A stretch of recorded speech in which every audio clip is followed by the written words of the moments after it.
d'or. La grande messe de l'investigation journalistique, la plus grande avec Aboubacar Diallo, Talibé Bari, Mamadou Ouri Diallo, Akoumba Diallo, Kabinet Fofana, Mohamed Kaba, Ibrahima Lincoln Souma, Mamadou Diambalde. Bonjour à tous, bonjour à toutes. Conakry sous une forte pluie ce matin. Nous sommes lundi 6 juin. Tout le plaisir pour moi de vous retrouver, tout le ravissement pour moi de vous retrouver après 3 longues semaines durant lesquelles vous m'avez tous manqué. 3 semaines donc en dehors du pays. Donc c'est avec beaucoup de plaisir que nous vous retrouvons donc aux commandes de cette émission. Et félicitations à toute l'équipe qui a assuré derrière nous. Grand merci à toi Mamadou Ouri, à toute l'équipe. Notamment le chef éditorial Talibé Bari, un tout petit peu souffrant ce matin. À la une, c'est parti, sommet extraordinaire de la CEDEAO tenu le samedi 4 juin à Accra. C'est la montagne qui a accouché d'une souris, c'est désolé un observateur. Un catalogue de recommandations cosmétiques qui n'ont aucun caractère contraignant, a résumé un autre qui estime que l'organisation sous-régionale à la croisée des chemins, avec peu de marge de manœuvre, à cause notamment du contexte international et des dissensions internes, ne pouvait faire mieux. Conséquence, faute d'accord, les chefs d'État de la CEDEAO ont tout simplement différé toute décision concernant les 3 pays en transition, Mali, Burkina Faso et Guinée, à leur prochain sommet prévu le 3 juillet, toujours à Accra.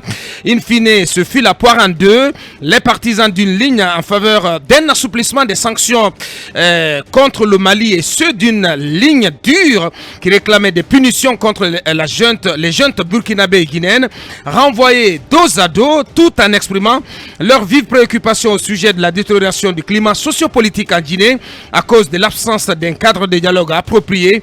Les chefs d'État de la CEDEAO exigent la finalisation d'un calendrier acceptable de la transition en Guinée et peut-être pour huiler la mécanique poussive de la transition en cours donc dans notre pays. Les chefs d'État de la sous-région ont confirmé la nomination du Ghanéen Mohamed Ibn Chambas comme médiateur donc en Guinée. Qu'est-ce qui a bien poussé la CEDEAO à ne pas décider tout de suite des sanctions contre la Guinée à l'issue du sommet d'avant-hier? La junte guinéenne mettra-t-elle à profit ses sursis à lui accorder pour rectifier des tirs? Nous posons ces questions. Comment accueille-t-on la nomination des médiateurs et surtout à la personne de Ibn Chambas en Guinée? Là-dessus, vous entendrez Monsieur Baouri, président de l'UDRG, il prendra la parole depuis la France. Quand le FNDC et le parquet général, après la cour d'appel de Conakry, se disputent le corps de Thierno Mamadou Diallo, la première victime des manifestations sous l'ère CNRD, le FNDC prévoit l'organisation d'une marche funèbre ce lundi pour l'inhumation au cimetière de Bambeto de ce candidat au BEPC, tué par balle, on se rappelle, dans un salon de coiffure à Amdalaï au lendemain de la hausse du prix du carburant à la pompe. Le procureur général Mr. Charles White a fini par déjouer cet agenda du front anti-troisième mandat en réussissant à convaincre la famille de Thierno Mamadou Diallo d'aller l'enterrer à Timbo, son village situé dans la préfecture de Mamou.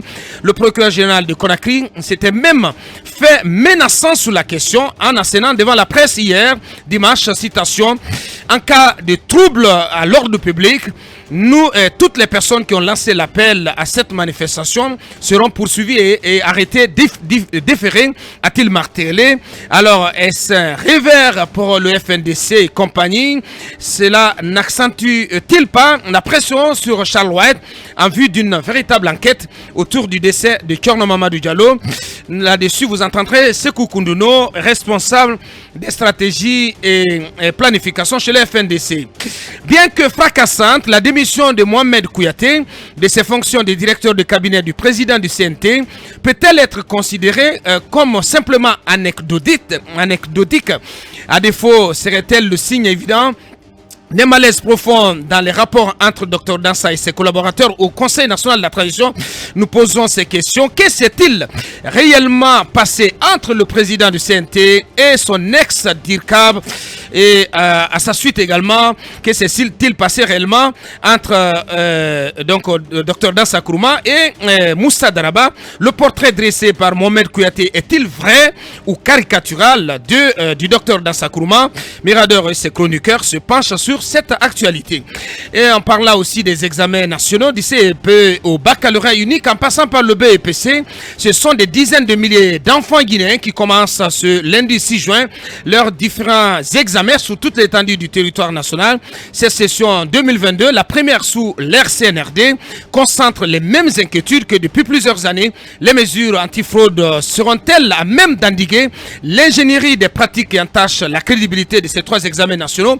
Nous posons ces questions. Quelle garantie de crédibilité de ces examens le MENA offre-t-il cette année? Et pourquoi avoir choisi le slogan « Zéro fuite des sujets » pour cette session 2022? Guillaume Awing, ministre de l'Éducation nationale et de l'Alphabétisation, il sera au téléphone depuis donc la Moyenne-Guinée, depuis la ville de Karamokomo Alpha. Donc l'abbé, il prendra la parole dans cette émission. Tout le plaisir pour nous de vous recevoir. On va larguer les amarres dans un instant.